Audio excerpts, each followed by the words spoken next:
এবং নবীকে কটূক্তি করে কেউ পার পেয়ে যাবে। আজকে মিডিয়ার ভাইয়ের সামনে আছে, আজকে একটা কথা বলা হচ্ছে তৌহিদি জনতা এত প্রতিক্রিয়াশীল কেন? তোমরা আমাদের গালে থাপ্পড় মারবা আর আমরা চিৎকার করলে বলবো প্রতিক্রিয়াশীল।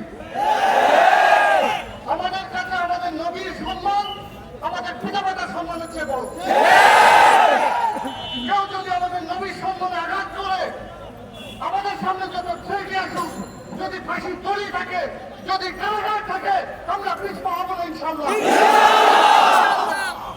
আজকে বলা হচ্ছে এই সময়ে কেন এগুলো, এই সময়ে আমরা এভাবে কেন প্রতিক্রিয়া দেখাচ্ছি?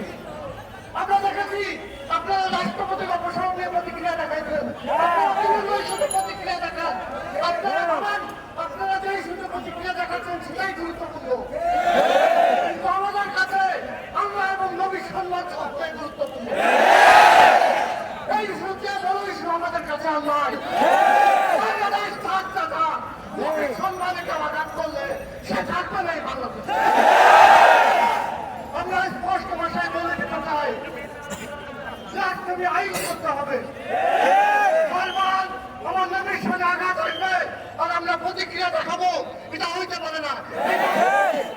এই রাষ্ট্রকে ডিল করতে হবে, শয়তানগুলোকে।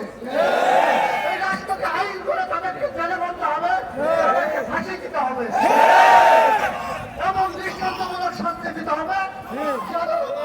আর কোন সাথে কথা উঁচু করে সাহস না পায়।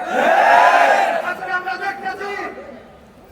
আমরা দেখতেছি উপদেষ্টাদের গুরু ভরত কথা ইবাদত জামান নামে আল্লাহ নবীর সাথে কটূক্তি করতেছে। তারা তো সাহস কোন জায়গা থেকে আসে?